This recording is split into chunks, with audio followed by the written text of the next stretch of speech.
Hey guys, it's Tony Robbins. Listen, I've got a video here for you today that I think you'll really enjoy. I am, for the last, I guess, 9 months or so since the economy took its giant collapse all over the world in different areas financially, I've been meeting people that are trying to figure out what to do financially. And I've watched so many people in business who are trying to figure out what to do. Their customers are responding in a different way. They're hanging on to their money and they're concerned. And so I thought, you know, the traditional approaches to business are not making a difference. What I'm best at is modeling. You know, I've always, when I wanted to figure something out, I go to people that are the best in that area and figure out what they're doing and teach myself how to do that and then teach others to do the same once I've proven it's worked with myself. I said, I want to find the best of the best, and I've been really fortunate over the last, as I say, probably 7, 8, 9 months to have spent some time interviewing and getting to know and becoming good friends with many of the top people in the internet marketing. I mean, people that they're not the likely people you normally look at. I look at them as the new money masters. You know, they're guys that, you know, they didn't have the traditional education and ladies that didn't, but they found a way to add value. So whether you're looking for, you know, an opportunity to figure out how to have a second income stream, or you have some form of business you're considering being in or you're in and you want to learn some tools, I thought I'm going to create some great products for this, but I thought I'd just send you out first a neat little interview that I did with them. These guys called me up and said, can we come by? I'd love to chat with you. And I said, well, we're going to chat. Let's put it on film. So we just knocked around, and what they wanted to ask me was, look, you know, we've spent enough time with you. We know you know how to get people to take action. I said, well, come on over and let me kind of get inside your heads a little bit. Let me see why you follow through. Why do so many people say they're going to do something and then never follow through? And a few people do something inside their head and heart that gets them to follow through. So I just thought you might enjoy this conversation we've had. It's with Frank Kern and John Reese, two of the best in this industry. And you know, I think you'll find it interesting. Maybe you'll be triggered a little bit to think about what will get you to follow through too. So this is my little gift to you. I hope you enjoy. We got the dialing. Thanks. Tony, what's up? Good thing, man. How about you? I'm good. Listen, we've got a serious issue that I think is affecting our market, and we need your help. We actually don't know if we can solve this problem, but we think that you can. So we want to barge in today. We're kind of riding around anyway. I know you're shooting and stuff, but if you got a couple minutes so we can pop by, that sure would be helpful. Okay, well, I'm honored. If you help me. Come on over. I look forward to seeing you. Okay. See you, man. All right, man. Bye. Look forward to seeing you, John. Bye-bye. Yep, Bye. see ya. So why are we in a hotel anyways? They use this place a lot to shoot stuff because it's got a really nice background. Oh, so really nice outdoor filming stuff. different guests and interviews Yeah. and TV commercials? Hey, man. How's it going? Come on in. All right. Thank you. Hey, Hey, Tony. guy. What's up? How you doing, man? What's all this? Doing a little leadership filming now. That's awesome. Good to see you. All right. Thanks for having us, man. How you doing? Well, come on in. I'm curious to what this major problem is that you're going to see me right away about. This sounds like a setup to me, man. It's a setup, yeah. I told John it was an intervention about his glue sniffing problem. Well, come over and sit on my lap. Yeah, buddy. exactly. So we were doing some talking, and the big problem in our industry, we think, is a bit of a mystery. No one has the exact answer. We were actually talking about trying to figure it out, that, you know, so many people in our market get these courses that, you know, him and I both, for our own respective businesses, spend hours and hours of time, you know, recording these, you know, building these education products, these training products to show people how to grow a business or build a business. But there's this large segment of our customers in our market that we're in that really don't get results. They don't do anything, or they're just, you know, for whatever reason, it's not for them. It's just, you know, we were just talking about how great it would be if there were just, you know, so many more success stories, right? Like If everyone who actually bought stuff, not necessarily just our stuff, but all of the stuff within our community, if the people who bought it, if everyone who bought it just actually used it, you know, and just followed the directions and followed through, how amazing that would be, like what we would accomplish as a community as a whole if that happened. So our challenge is, what needs to happen, what kind of shifts need to happen to get people to follow through, to get people to actually use the products? You're talking about the same mystery that people have of, you know, why does somebody, you know, get that fat, or they're out of control and they hate themselves, but then they go have another piece of chocolate? Or, you know, why does the person who's just, the doctor just told them they have cancer, lung cancer, and said you've got to stop smoking, and some studies show 70% of the people keep on smoking. So you're not talking about a minor issue here, right? It's part of life. But there is an answer because there are people that do follow through, and there are people that never did before, and then they've never followed through in their life, and now finally they break through. And that's what I try to focus on, is what those people do. You know, in my case, in the business world, I look at people like you, people like Dan Kennedy. What do these guys do? Okay, I'm just going to do that to the best of my ability. And sure, you know, it's like, well, oh no, I can't write copy as well as Dan Kennedy, or I don't have as much energy and drive as Tony Robbins. Well, but you didn't start. So like, what? You didn't start out I've got as much Frank as I got. Kearns. You didn't start out who you are. You started out trying to make how much? Come on. $300. Yeah. A week. A week. $300 right? a week, yeah. And you failed at that in the beginning, didn't you? I failed pretty miserably, yes. But it was effortless to fail. I mean, it's just like natural, yeah. But truthfully, you went from $300 to, I remember you said your first time you believed, if I remember, was when you made like $2,500 in like it 4 or was 5 days when I was on vacation. While you're on vacation. That was when the true internet marketing dream was realized, you know, because I sold a downloadable product and I wasn't even there. I didn't have to ship anything. I was like, oh my God, this was so great, you know. $2,500, and to me that was just a gazillion, you know, because my rent I think was like $400 or something. And when you've told me that story before, and you just did it again, and you get you big grin on your face, you get more excitement on your face than when you talk about doing 18, than when you talked about doing the 18 million, which I know you're proud as hell of, and you didn't get all the money, but you made 18 million bucks for somebody in 24 hours, right? Yeah. But look at your face.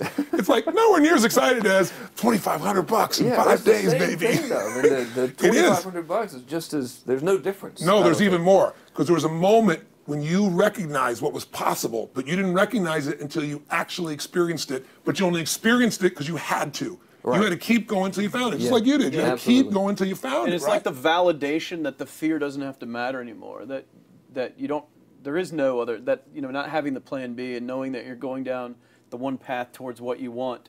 It's the validation in your brain that, hey, this works. It may not work yet on the level I want it to, but it works. I've just proven it to myself. And for that, I win. It's game over. I've already won because I've proven it to myself. So it validates everything in my mind that I want to do now just at a higher level and doing more of it. That's it. You just now leverage it. You now just stack it. So what do these people need to get started? Why aren't they starting? We all know the answer is fear. But the difference with you guys or me or anybody who's followed through is we're more afraid of what life would be like if we don't follow through than the person who's willing to settle for what they got and kind of hope it'll change and maybe purchase something for the moment and then not follow through on it. It's almost like people, overachievers, have a little more fear. They're a little more afraid of missing out. They're afraid of not being there, or they got a strong enough reason to follow through. So I'd say if you're looking at home, you want to give somebody some value, go, where do I start? I'm sick of this. That's a damn good place. That's probably why they bought the product in the first place, but now they're not. Escape from that for just a minute. What's that? They bought the product to escape from that state. Just for a moment. Yeah. So, because well, guess what? What makes people excited is progress. You don't have to be at the goal yet to feel alive again. You have to make progress. And the first step to progress is making a decision and buying the product. But then they don't do the second step, which is open the damn thing up. I think another powerful distinction that you're hitting on here is the fact that a lot of people that have breakthroughs in their lives, like including Frank and I both in different, success stories, situations, whatever you want to call them, is that, people typically hit rock bottom before that must is a reality. You're right. So in thinking of that, because a lot of things as well, like we hear in marketing, like if you had a gun to your head right now and you had to make money in the next, 48 hours, what would you do? And that really resonates with people. But so I just wanted to bring this into the conversation because I think a big part of the market of all these people aren't people that have their backs completely against the wall yet. That's right. Okay, so they're not in a must situation yet. They're in a desire situation where they're okay in their lives. They do have big dreams and ambitions. They do want greater things, but it's not pushing them yet to the point where they will do what it takes to master have the something. Must. So what do you think? How do people go from not having their backs against the wall when they have no choice to say, I'm totally sick of this, to conditioning their minds to go from their situation where they are, which may be okay, to getting something greater? Well, think about this. What pisses you off and what excites you is all relative. $300 a week, no, $2,500 excites him more, that memory to this day, than even the $1 million, he did in his first 24-hour version, right? Or you breaking the 4-minute mile, $1 million, that must have been out of your mind. Tell me about that for a second. What did that feel like? You make $1 million in 24 hours, nobody in history of the internet's done it. Euphoria. It was unbelievable. What was your? It wasn't even about the money. That's exactly right. That's exactly right. It wasn't really about the money. No, it wasn't. I wasn't thinking like, oh, that's how many cars I can buy. No. It just wasn't. It was just breaking through like another barrier of progress. So at that point, it wasn't about your back to your wall. At that point, what it was really It was about. a further point for my fear, is what it really was. Further point for your fear, and for some people, and I think in some cases, it's also a recognition of who I am and what I'm capable of. So for somebody whose life is already great, this is about, what if I could take on another skill that could create more freedom for my life? And just saying, I'm not having to go out and try and do it all perfectly right now. What I'm going to do for the next 8 weeks, I'm going to create a little ritual. I'm going to do one thing a day to condition my mind, right, so that I get strong, so I follow through. I'm going to read something. I'm going to listen to something. I'm going to immerse myself. I'm going to go for an intense jog, or I'm going to go lift weights, but I'm going to do it consciously to get in a state where I'm going to follow through. That's number one, because people follow through when they're in state. Second, I'm going to get clear about why this is a must for me. It's not because my back's against the wall, but because I want to master an area of life that could create some freedom. I'm not going to master it overnight, but I got the system, I got the plan. I'm going to do one thing a day. I'm going to work on one subject a week. This week's going to be about figuring out what the right product or industry is. Next week's going to be basics of building traffic. And each week I'm going to make a little progress, and I'm going to get to a goal, whatever that is. I'm going to make $1,000, my $300 in a week. I'm going to get to my $2,500. That first $2,500 is the most excited. Unbelievable. The first $300. I remember It's the most life-changing, too. It is the most life-changing. I remember I was supposed to be a truck driver, making $24,000 a year because I'd be making the most anybody in my family had ever made. How'd that work out for you? Yeah, real well. Thank God I'm not driving a truck, right? I think you could pull the truck. I figured out I could pull it with my finger, Yeah. man. I could do it with my teeth. I could pull it with my teeth, right? 36 grand a year was the goal. If I could make 3 grand in a month. When I did that, was out of my mind. And then it was like, could I make 10 grand a month? Then it was 10 grand in a day, then 100 grand a day. Then could I make $1 million in a day? I had a day where I made $400 million in a day. The stock value of the company I took public, my personal stock. But it was The probably four- after I did it, though, so it doesn't really count. I'm just joking with you. You're right. People don't remember who's first, Tony. I 400 totally agree million, with a you. million, Yeah, it's all who the cares? same. Who cares? No, I'm not saying that's to brag. amazing, though. I'm not saying No, to no, no, brag. of It's course. because they told me when I was on stage, I had this audience of about 15,000 people at the Continental Center. It was during a stretch break. I was doing what I loved, rocking the house. Everybody's going crazy. And they go, the stock's worth $400 million right now. I was like, wow, that's cool. It's like, okay, I don't want to sound stupid. It's like, what's next? And I went right back to what I loved. Once you break through, then it just becomes a game. The people that are getting your products have not yet broken through in most cases. The breakthrough happens by conditioning your mind every day, by feeding it a role model or story. It's putting yourself in a peak state where you follow through by getting physically strong. It's creating a little ritual of doing a little bit each day, and then you get momentum. But the most important thing of all is what we started out with. Why? Absolutely. Why is it a must for you? It doesn't have to be you're against the wall, but it has to be something you're hungry for, because the only difference in people is hunger. And if you're not hungry, get around people that are hungry and something will hit you. You watch a conversation, you get around people that are doing better, and all of a sudden you start going, my life sucks. I remember I went to a guy in LA. He's one of the most multi-billionaire guy, I'll never forget. And I lived in the Del Mar Castle, and I was really proud. That was like the symbol of me having taken myself from being poor to providing for my family this great place. It's built from castles in Europe overlooking the ocean, not far from you. And I went to this guy's house. He's a billionaire. He took me down to his wine cellar. I don't even drink wine. Went through this whole thing. At the end of the night, I was depressed. I lived in the Del Mar tenement, as far as I was concerned. I really was. I was like, I live in a crappy place, and all my standards changed. All of a sudden, I wasn't willing to settle for living that. All of a sudden, my back was to the wall in a different way, because as a man, I knew I was capable of more. So people can change their standard by getting around where it's better. People can change their standard by getting associated with what's true, like the bills they got to solve, the problems they got to do it. Or they can do it because they're excited, because it's something new they want to take on. Everyone's different, but they got to find the why, and they got to come up with some daily rituals to get them going, and just do a step at a time. That's where you get momentum. Awesome. That is awesome. So, think about what's the holy grail between somebody taking action or not. It's one word: certainty.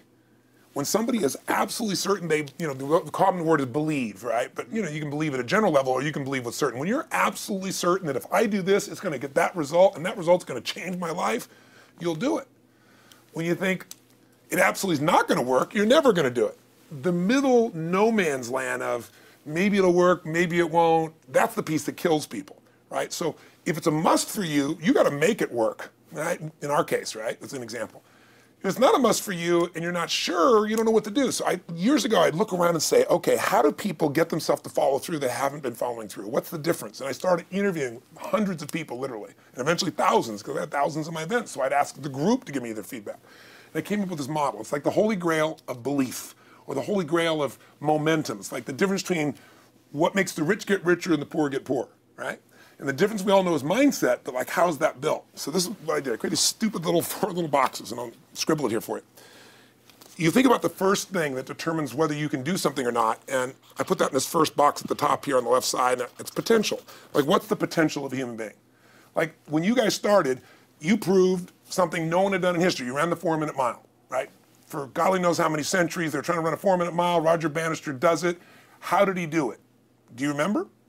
You did it in this industry, right? You made $1 million in a day. No one had ever done that in history, right? After you did it, a bunch of other guys were doing it because it became possible. Roger Bannister didn't just go physically practice. He made a shift in his head. He practiced in his head because he could never achieve it physically, so he had to change in his head first so that the result became certain enough he believed it, and then his body got him through. After Roger Bannister ran that 4-minute mile, within 2 years, 37 people ran a 4-minute mile. Wow. When no one in history had ever done it. Now here's how it works. The potential for anybody getting your product is extraordinary. They could do what you've done as much, more or less. They can do whatever they want to do. The potential's there. The market's proven that. Whether or not they tap into that potential has a lot to do with what action they take, which is the question you came to me with, right? Like, you know, God, they all have potential, but they're not taking action. And we all know that the action they take is going to determine the results they get. That's pretty obvious. So most people have a belief about what their real potential is no matter what you tell them. And that affects how much action they take. And of course, that affects the result. And then ironically, that result reinforces their belief. And then that belief affects it. So I'll give you an example.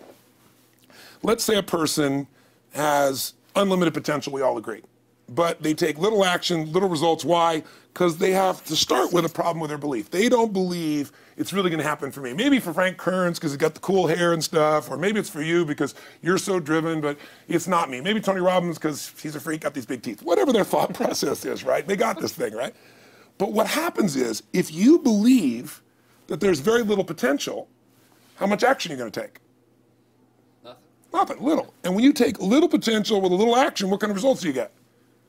Lousy little results. And when you get little results, what does that do to your belief? You go, see, I told you this was a waste of time, told you this wouldn't work. And then what happens? You tap even less potential. You take even less action. You get even worse results, and your belief gets even weaker. And this sucker feeds on itself until you are in a downward spiral. It's poisonous. It's poisonous and it's self-fulfilling. Now, what if something could happen that could come along and fill you with a sense of absolute certainty? Not like I believe, but where you know. In you guys' case, mine as well, we knew because we had to. Because we burned the boats. There was no other option. We had to find a way. We weren't going to live that way. We all did it in different ways and for different reasons, but in essence, that was it. If you get yourself in a state of certainty that this is going to work, I'm going to find the way, and if this doesn't work, I will make the way, then you tap a lot more potential. And when you're certain in your potential, you take massive action. And when you take massive action, you really believe in something, you get great results. When you get great results, your brain goes, see, I told you I was a stud. I told you this thing would work out. Now you're even stronger. You tap more potential, take greater action, greater results. That's how you went from $300 in a week to $2,500 in 5 days to $100,000 in a month to $1 million in a day. Same thing with you. And we get momentum. That's why the rich get richer and the poor get poorer. Now some people go out and they go, well, I'm going to take a bunch of action. All right, I'm going to open this product. I'm going to try it. And they'll say to you, I even did it. But it's like a salesman who goes and knocks on the door, and he knocks on 100 doors and says, You don't want one of these, do you? yeah, exactly right. You know? And even if he doesn't say it verbally, his face says it because he doesn't believe it's going to work. So his voice, his body, the execution is so weak. Maybe if he talks to 100 people, somebody's going to buy out of pity. They don't want his kids to starve, right? But he's not going to get the result. So the core difference in people is how do you produce certainty when the world isn't giving it to you? You go out and you try. In your case, you're 100,000 in debt and nothing's working. How do you keep yourself going? The way you did it, the way I did it, the way you're doing it, we may not have done it consciously, is we didn't change our potential. That was there. And it wasn't even taking more action. Taking more action with a belief it's not going to work, it's not going to change anything. We got results in our head that made us feel certain as if it had already happened. True or false for you? True. Right? So give me an example so people know I'm not just making this crap up. Well, I mean, just like when I had nothing, I already knew I was driving like Ferraris and Porsches and stuff because I always wanted those cars. I already knew I was going to have them. It was inevitable. Right. I inevitably, that was just my inevitable outcome. But how did you do that? Did you have a ritual? Did you think about it regularly? Was it one time you thought about it, or was it something you had an obsession towards? I had an obsession towards it. I mean, I used to work at a video store, which was the last job I ever had in my life. Thank God. And I used to go to work almost every day. and I used to bring 2 magazines with me to read on my breaks. Entrepreneur magazine, just to read about business and everything else, to read about what other people are doing, look for role models. And I used to carry an Auto Trader with me.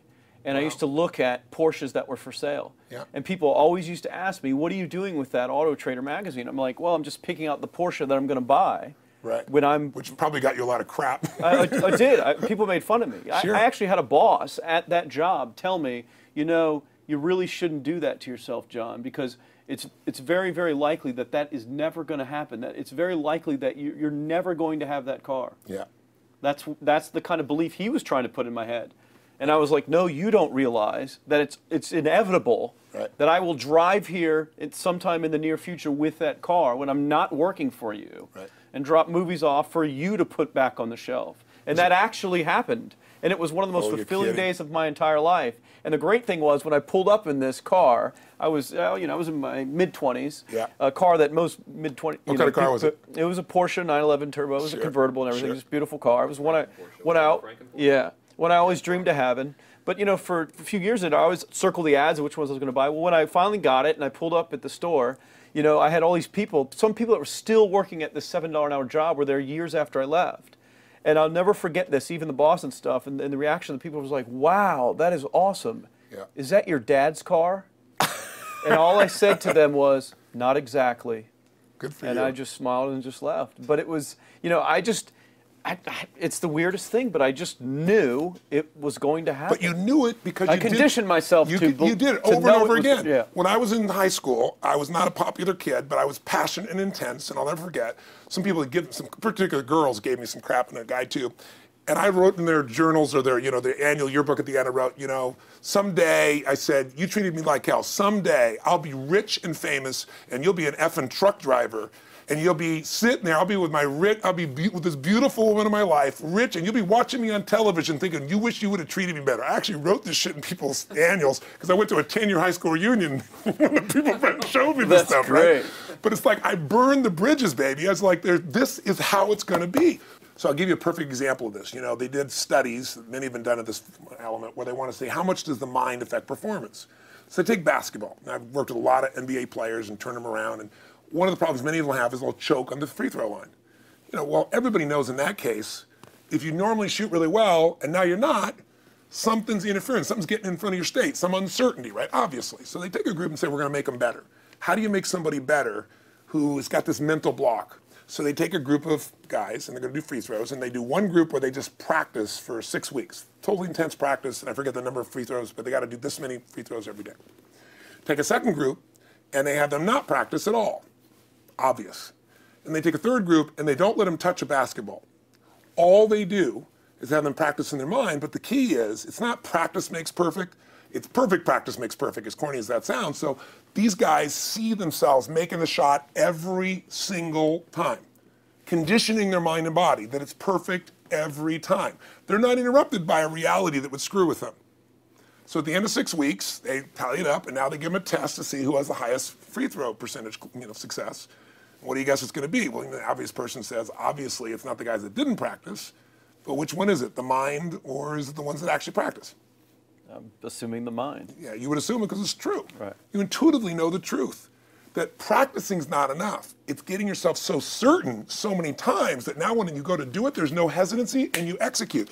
It's having that absolute certainty that makes you tap your full potential, take massive action, get massive results, be reinforced to having stronger belief. This is what makes somebody a star at anything. It's like Jack Nicklaus, the golfer. Yes. He visualized every shot and where it was going, landing right where he wanted it before he ever hit it. Every single time. And what do most golfers do? Every single time. They just take a practice swing and they kind of hope for the best and point in the right direction and hit it. And some of them, if they've had some bad hits, what are they really focusing on? What I don't want to do. Exactly. And that's the same thing here. So I'll show you a little stupid little physical technique for this. So stand up for a second. You guys going to do this with the camera show? So try this for a second. So just put your feet together and then put your right index finger straight out in front of you like this. Okay? And all I want you to do is I want you to just turn clockwise comfortably as far as you normally turn. Just notice where you naturally stop. Go ahead and turn clockwise. People at home can do this too. Keep your feet straight. Notice where you stop. Come back around to me. Back around to me. Pretty good. Okay, good. Yeah, you're really good at this, right? Drop your hand. Now let's do something really simple. Close your eyes And you don't even have to visualize, just feel. I want you to imagine your finger coming back up again. And this time, see and feel it coming up. Don't actually make it happen, but feel like it's happening. Imagine in your mind that you're actually doing it. You're seeing it, you're feeling it. And then make it like a game where you turn twice as far this time. Like you're a little kid, you know, somebody measures you and you go, I'm taller, come on, measure me this week. And that desire to do a little further.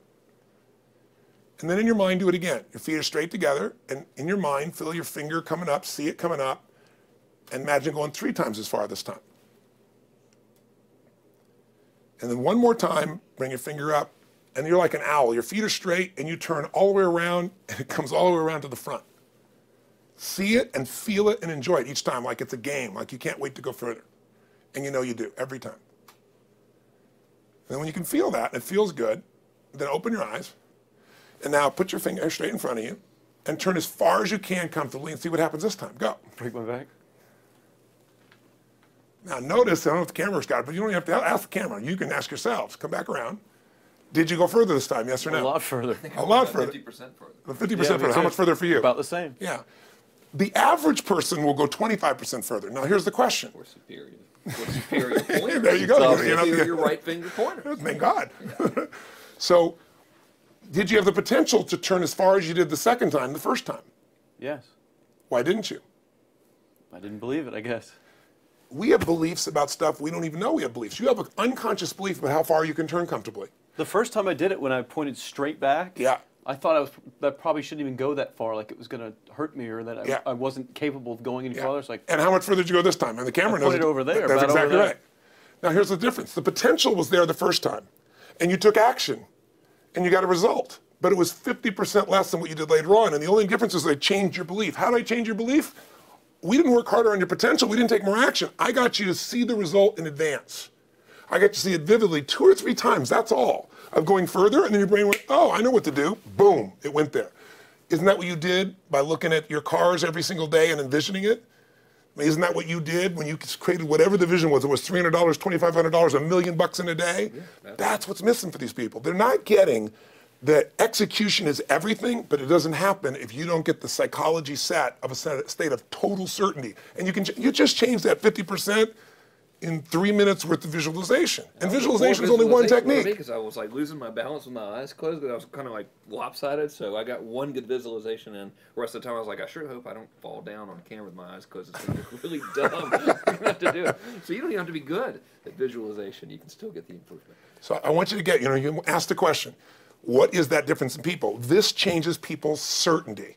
People are uncertain they're going to succeed. They want it, but they're afraid. The best way to deal with a fear is get a big enough reason that makes you have to succeed, or condition yourself where you see it and feel it so often that you're certain that you just do it. That's all it really takes. That's awesome. You know, this worked. I was thinking this while you were talking about going to the Sit down so we can hear, hear this, and we'll go. You were talking about working in the video store and looking at the Porsches and stuff. I used to drive around in my car, doing the cold calling on the credit card machines. And one way that I would avoid cold calling, the pain of like cold calling and knocking on doors and everything, would be to listen to your stuff and listen to Jim Rohn stuff. And I would just drive around, no particular destination, just to listen to it. And strangely, I still like to drive around. I prefer to listen to that stuff in the car for some reason. It's because it's where you got imprinted. I guess. I mean, it's like, well, I'll just drive up and down the coast and check out the ocean. Yeah. So I would drive around, and I would envision myself holding those types of seminars and teaching people that kind of stuff. And 3 weeks ago, I was teaching a seminar in San Diego, and I was talking about beliefs and envisioning things, and I had to stop. And I shared with the audience, I was like, you're not going to believe this, but I actually used to envision this very moment of me talking to you right now. So it really, really works. Definitely works. Makes a difference, I'd say. I'll tell you what, I worked with Andre Agassi in 1993, I think it was. He'd been #1. He dropped to 32nd in the world. And he was literally ready to quit with no exaggeration. His father was managing him, and he was so angry with his life. And he went through some, I think, wrist surgery at the time, and he's working on his swing. And he was dating Brooke Shields at that point. They weren't married, not his current marriage, obviously. And so she said, you got to come see Tony. She goes, I don't need motivation. He goes, he's not motivation, man. He's strategy. He'll show you how to make that shift in your head. So he comes. I work with a guy. In the beginning, he's saying, do your magic stuff. Like, oh, yeah, great, thank you. And I said, tell me, if you ever hit a tennis ball perfectly, and I'm trying to get him in the zone to remember that time, like you visioned, where he was perfect at it. He goes, of course I have. And I get him vision over and over again. And finally, he's in the zone. He's feeling that again, right? He's seeing it, and he's feeling certain, and the swing is going perfect. And I said, how's that feel? He goes, it feels perfect. I said, but are you thinking about the swing? You're not thinking about the swing. You're not thinking about how to do it. You're just seeing the result you want so vividly that it's there. So all I did was train him how to go in that state over and over again. He won the next weekend. The second weekend he came in second. Within 6 months, he was #1 in the world again. And he gave me unbelievable credit. But all it was conditioning the mind. You did it with tape, so did I. We were just talking about this earlier, Pam and I. I used to go when I was 17 years old down in downtown Los Angeles, this place called Night Education, K-N-I-G-H-T, like in the night. And I'd save up all my money, work as a janitor, and I would get these tapes and listen to these things over and over and over again. I went there for years, and I didn't have enough money, and I leveraged everything I had, but I knew how to train my mind. It's the one thing I knew how to do. This man's name is Mario. I saw him in his 80s. You know, he obviously knows how my life turned out and was very proud of the role he played in that process. He used to tell people the story. This guy's the real thing. He didn't just start out this way. This is how Tony did it. He listened to these tapes. He conditioned himself, right? This is the real stuff. He passed away a few years ago.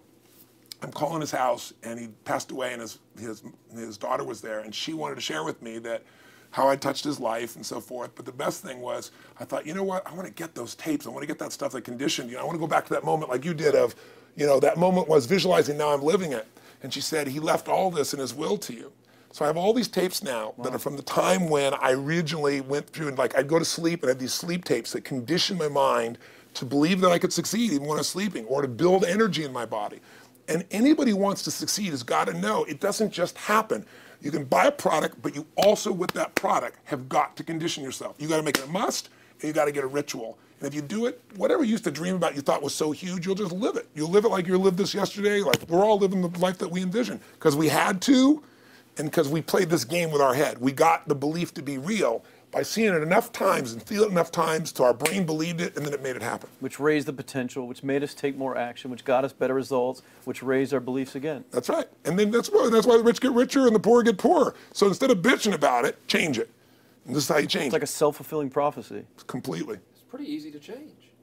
Just that one simple exercise was amazing. I'm still like, holy crap, you know, I wonder what else I can do now. But look what most people do. Most people do the opposite of that, right? They get the product or they think about doing it, and what do they envision? It not working. That's right. The excuses. So they envision it not working. As soon as they envision it not working, they feel uncertain. As soon as they feel uncertain, how much potential they tap? Little, if anything. And so they send back your product, and they listen to the damn thing, you know? And guess what? What does that do, by the way? They make that as another lousy result in their life. I didn't even follow through on that, and they believe even less. This process is the holy grail. It's where the whole game changes, and anybody can do it, and they can do it in a few minutes. And if they do it a few minutes each day, then they get a different life. They do it a few minutes one time, their life changes for the day. We're defined by our rituals. Everybody's got rituals, certain things they do every day. And what we three have in common, and anybody that I know of who has a life that they're living that was once a vision, is we saw it again and again and again, even when it didn't work, even when you lost 100 grand, even when I'm working as a janitor, there's something we would not give up on. And if somebody watching wants to change their life, they got to decide what they won't give up on, and then put themselves in the state at momentum by a couple little rituals. That's all it takes. And I think especially when it comes to anything related to making money, like making money products or promises or courses, people are so inundated with scams and all this garbage, true garbage, that, you know, their natural thinking is that they're so skeptical. It's like they fall into the conditioning of, well, if anything's ever going to work, that thing has to prove it to me before I believe anything. So when they go to approach the thing to make more money with, they're like, well, I'm starting at zero, and this thing has to prove to me that it has any potential at all before I believe that it will. Don't you agree with that's the case? Unfortunately, it's the case, but here's the truth. When somebody says to me, in my business, even more, because a lot of people think I'm a motivator. I hate that term. That's never been what I've done. I do believe in energy, and I'm passionate. You know, they see 10,000 people in a room rocking, they go, oh, he's motivating them. I believe in peak state. You get a top athlete, you get in a concert, and you get in state, right? The problem is, to defend themselves so they won't be disappointed again, they lower their expectations. So someone will say to me, well, I'm skeptical or I'm pessimistic. And my response to them is, no, man, you're gutless. It takes no guts to be skeptical. You don't have to have any capacity to be a critic. And now with the web, you don't even have to own that you're the one being the critic. You can burn somebody and, you know, anonymously, right? I said, you know what? It takes guts to believe. And if you think something's going to do it for you without you putting your guts on the line, you might as well forget it right now. So this idea that I'm skeptical or they got to prove it to me, it's the biggest lie. What that really is your fear talking. You're so scared of failing, you don't even want to get your hopes up. And if you don't get your hopes up, you might say, well, what if they get their hopes up and somebody gets disappointed? How many disappointments have we experienced in our business careers and in our lives? The difference is some people take disappointment and let it destroy them. Other people take disappointment and let it drive them. And you get to choose. Are you going to turn this thing into why it didn't work and a bunch of stories and excuses, or are you going to take this thing that didn't work and figure out what are you going to do to make it work? And it may not happen the first time, the second time, the third time, but the people that are relentless find the way. And it's the common denominator in all these guys that are kind of our friends or family, money masters, the new money masters is they all did it with will. Nobody here inherited this stuff. Everybody figured it out. And keep figuring it out. And it's going to keep changing. And you say, you know what? 1% of 99% of the money being made is being made by 1% of the people, because only 1% of the people will condition their mind and condition their body and follow through some daily rituals. The rest will tell a story about why it didn't work, how it wasn't their fault. And you got two things in life. You got results or you got a story. And too many people think that that 1% is somehow entitled to it, and they're not. Which is, it's just all in the head. It's all in the head. Belief. It's all in the head. Which can be changed with some conditioning. Basic conditioning. You just proved it to us. That's fun. That's why I made Get the Edge and Personal Power, because I understood that from the very beginning. Originally it was 30 days, and years later people would say, I've heard all the great results and everything else, man, but I don't have 30 days, and I'd be behind the glass, focus group, watching these people want to shake them, like, you don't have 30 days to change your life, I thought, okay, I'll make it 7 days, just one, because after 7 days, you get momentum. I mean, think about it. When do people's lives change? In a moment. It doesn't change in 10 years. Your life may have sucked for 10 years, but there's one moment when your whole life changed, the moment you decided. When you said, no more, and I'm doing it, and you kicked yourself in the ass, and you made yourself go do something, right? When you finally said, enough, no more, I quit, or let's begin, or I love you, there's a moment when somebody's life changes. And that can be gotten in a couple of days. So people watching don't have to wait until they've mastered everything. They got to get started and do what's next, and just put themselves in a state where they start making some progress. Well, there it is. I think that's the answer that can help solve that problem with a lot of people. They'll just pay attention to it and do it.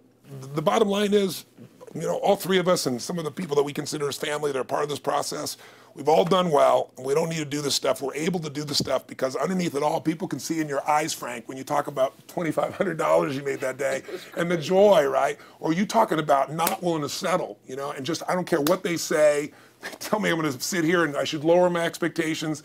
I'm going to be driving my car in here and they're going to be delivering a video to me. There's something inside of every human being that will make it click, that'll make it so that today is not like yesterday and tomorrow will be different forever. And that process is an emotional hook. And what I hope is people watching this stuff, maybe something in here will piss them off enough or remind them of something or say there is a plan and it isn't just luck. And if I just get my big enough why, and I get a little system for conditioning myself, and if I start to feel overwhelmed, I just do one next step. And I keep learning and keep moving forward, I will get there. And if we accomplish that out of this conversation, then this conversation was kick-ass and fun, not just for us, but it'll be something that we'll be really proud of a long time. Whether that happens or not really has nothing to do with us, but whether or not people take it in as real and do something with it. I hope they will. I think a lot of people will. I think they will. Thanks a lot. I think it was awesome. Thank you. That's been a blast. Appreciate it. Your shoot here. Yeah, go back to the next one. Yeah. Thanks, guys. Thanks. Yeah. Appreciate it. Really appreciate it.